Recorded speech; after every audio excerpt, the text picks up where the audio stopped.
মুখার্জি যে ঘোষণাটা করলেন আর উনি ফেলুদা বানাবেন না, এটা এখন অব্দি কেউ প্রসেস করতে পারছে না। মানে হট করে এই ডিসিশন কেন? হট করে না, এটা বহুদিন ধরেই একটা চিন্তা, কারণ এটার মধ্যে মানে যৌক্তিকতা আছে এটার মধ্যে। ব্যাপারটা এটা কোনো নিজক ইমোশনাল ডিসিশন নয়। ফেলুদা করার জন্য একটা সার্টেন স্কেল এবং বাজেট লাগে, বিশেষ করে কারণ ফেলুদা কলকাতার বাইরে, তার ম্যাক্সিমাম অ্যাডভেঞ্চারই তার বাইরে। এবং এই মুহূর্তে দাঁড়িয়ে ওয়েব সিরিজের যা বাজেট, একটা নর্মাল ওয়েব সিরিজের বাজেটের দ্বিগুণেরও বেশি কিন্তু হইচই আমায় দিয়েছে, কিন্তু তা সত্ত্বেও সেটা পর্যাপ্ত নয় আপোষহীনভাবে ফেলুদা করার জন্য। সিনেমার বাজেট এতটাই অন্যরকম থাকে, এতটাই বেশি থাকে যে সেখানে সিনেমায় করাটা সহজ, কিন্তু ওয়েব সিরিজে করা সহজ না। অ্যাটলিস্ট যেই গল্পগুলো আমি করতে চাই, যেগুলো ফেলুদার সিনেমাটিক গল্প, যেগুলো বাড়ির মধ্যে ছোট গল্প, সেগুলোর কথা বলছি না আমি, যেগুলো প্রপার কলকাতার বাইরে গিয়ে অ্যাডভেঞ্চার, সেই ধরনের গল্প কথা বলছি। সো আপোষ করে ফেলুদা তো ভালোবাসার জিনিস, ওটা আমি করতে চাই না। এবং ভূস্বর্গ ভয়ঙ্কর এমন একটা উচ্চতায় চলে গেছে ভিজুয়ালি যে এটাকে যদি আমার বেটার করতে হয়, I can't do it on web. হ্যাঁ, so which is why the decision. আর এই গল্পটাকেই কেন বাছলে তোমার লাস্ট ফেলুদা হিসাবে? এই গল্পটাকে বাঁচলাম, এই গল্পটার মধ্যে স্কেল আছে, এই গল্পটার মধ্যে সুপার ন্যাচারাল আছে, যেটা সত্যজিৎ রায়ের খুব প্রিয় একটা সাবজেক্ট। উনি বারবার উনার লেখায় প্ল্যানচেটে ফেরত গেছেন। ভূতের গল্প তো দারুণ লিখেছেন, হরর জনরাতেও উনি দারুণ পারদর্শী। সো সব মিলিয়ে স্কেল আছে, সুপার ন্যাচারাল একটা ছোঁয়া আছে, তার সাথে একটা খুব সুন্দর বাবা ছেলের সম্পর্ক আছে, যেটা আমার মনে হয় ইমোশনালি খুব খুব ইম্পর্টেন্ট একটা জিনিস। সব মিলিয়ে আমার মনে হয়েছিল this is the write story to finish with. আমার যেহেতু পার্সোনালি দুবার কাশ্মীর যাওয়া আর বরফের সিজনে যাওয়া, তো আমি জানি যে ঠিক কতটা রাস্তাঘাটের অবস্থা কি থাকে, গাড়ির অবস্থা কি থাকে, চেন দিয়ে গাড়ি নিয়ে যেতে হয়। সো একটা প্রতিকূলতা বলো যেটার জন্য তোমাদের শুটিং লাইক মানে কি বলবো, মানে একদম নড়ে চড়ে বসেছিলে, ভাবতে পেরেছিলে যে হবে কি হবে না? হ্যাঁ, কারণ আমরা আগের শুটিং এর আগের দিন গিয়ে দেখি যে রাস্তাই নেই, পুরো রাস্তায় বরফ, চেন দিয়ে টেনে নেওয়া যাওয়ার মতো অবস্থাতেও নেই। সো আমাদের একদিন ওখানে গিয়ে ওয়েট করতে হয়, এবং সেই দিন পরের দিন খুব লাকিলি স্নোফল হয়নি বলে চেন দিয়ে গাড়ি টেনে মালপত্র নিজেদের হাতে নিজেরা বয়ে গিয়ে ফাইনালি শুটিংটা হয়। সো অসম্ভব প্রতিকূলতার মধ্যে এটার কথাই বলছি, মানে এই যে এটা কেন, বিকজ আমাদের একটা সীমিত সংখ্যার মধ্যে, সীমিত শুটিং সংখ্যার মধ্যে, দিনের সংখ্যার মধ্যে শুটিং শেষ করতে হবে। তো এই যে কনস্ট্রেন্ট গুলো, এই কনস্ট্রেন্টের মধ্যে ফেলুদার মতো চরিত্র এবং তাদের মতো মানে অ্যাডভেঞ্চার, এটা একটু করা খুব ডিফিকাল্ট, মানে সম্ভব না। তুমিও খাদ্যরসী এবং ফেলুদা প্রচন্ড খাদ্যরসী ছিল, আর কাশ্মীরের মতন জায়গায় যেখানে খাবারটা খুবই বিখ্যাত, সেখানে কাজের পাশাপাশি কিরকম তোমাদের আড্ডা মজাটা হতো? ভয়ঙ্কর খাওয়া দাওয়া হতো, ভয়ঙ্কর এত খাওয়া দাওয়া হতো। আমাদের যে প্রিয় জায়গা খাওয়ার ওখানে ছিল, সেখানে আমি দুটো সিনও শুট করেছি, এবং গোস্তাবা খেয়েছি, রিস্তা খেয়েছি, ওয়াজওয়ান থালি যেটা খুব বিখ্যাত কাশ্মীরে, সেটা খেয়েছি। এবং যেহেতু খাইনি, সেটা স্ক্রিপ্টে ইনকর্পোরেটও করেছি যাতে ফেলুদা, তোপসে এবং লালমোহনও খেতে পারে।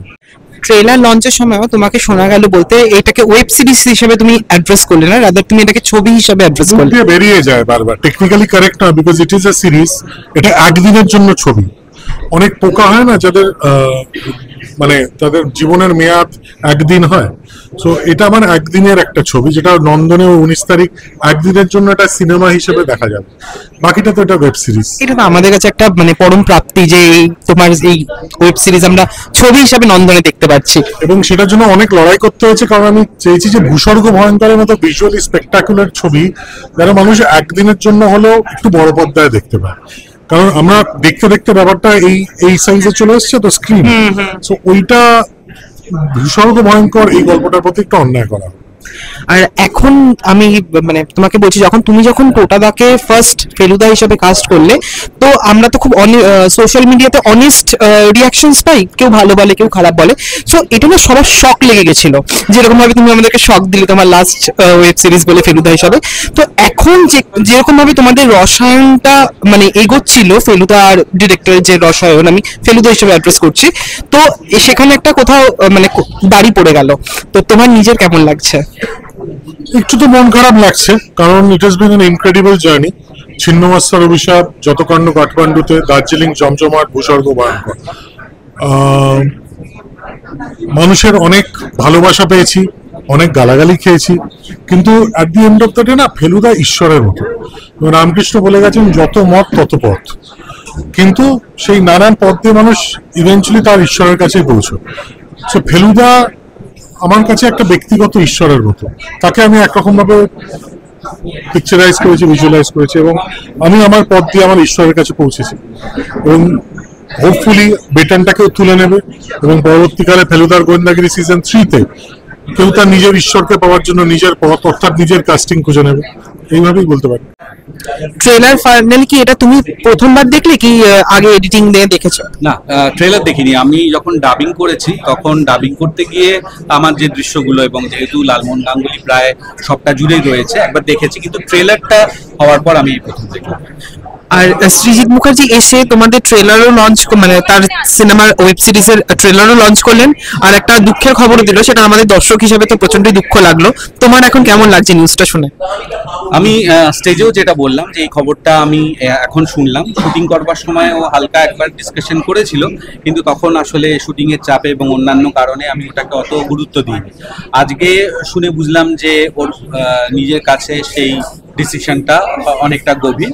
তবে আমি ওখানেও যেটা বললাম এখনো সেটা বলছি যে আমি নিজে মনে মনে চাইছি যে আবার হোক, সৃজিত ডিরেক্ট করুক এবং এমন কোনো গল্প নির্বাচন করুক যেখানে জটায়ু আছে, আর আমাকেই দিক জটায়ু।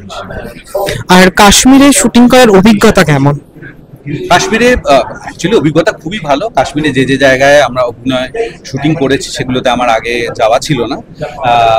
এমনিতে তো খুবই ভালো, কিন্তু শুটিং করতে গিয়ে তো অনেক কিছু করতে হয় যেটা বোঝা যায় না বাইরে থেকে, সেটা বোঝবার কথাও না, কারোর দায়িত্বও নেই। কিন্তু এই যে প্রচণ্ড শীতের মধ্যে মানে -16, -21 এরকম টেম্পারেচার, স্নোফল, এইরকম ঠান্ডা, তার মধ্যে বৃষ্টি, এই সব কিছু মিলে আর কি খুবই এক্সট্রিম কন্ডিশনের মধ্যে আমরা শুট করেছি, কিন্তু সেসব ভুলে যাই যখন পর্দায় দেখতে এত ভালো লাগে। অনির্বাণদা, এই শীতটা তো তোমার দুটো ছবি প্লাস একটা ওয়েব সিরিজ, মানে বাড়িতে থাকলেও অনির্বাণদাকে দেখতে পারবো, বাইরে গেলেও তোমাকে দেখতে পারবো, সেটা নিয়ে তুমি কতটা এক্সাইটেড আছো? আমার খুবই ভালো লাগছে। দেখো, এরকম সচরাচর ঘটে, যদিও একই ডেটে 3টে জিনিস রিলিজ করছে, দুটো ফিল্ম এবং একটা ওয়েব সিরিজ।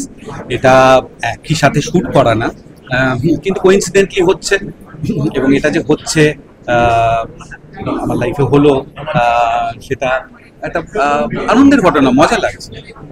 আর তুমি কিভাবে ম্যানেজ করছো, মানে এত কাজ, মানে পরপর পরপর কাজ, একসঙ্গে 3টে রিলিজ, একসাথে প্রমোশন, কিভাবে ম্যানেজ করছো?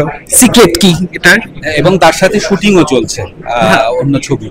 দেখো, এইটা তো অ্যাকচুয়ালি যেটা হয়, এরকম যখন প্রেশার থাকে কাজের, তখন যেটা হয় শারীরিকভাবে ক্লান্ত লাগে, কিন্তু আমরা তো অ্যাকচুয়ালি ভালো কাজ করতে চাই।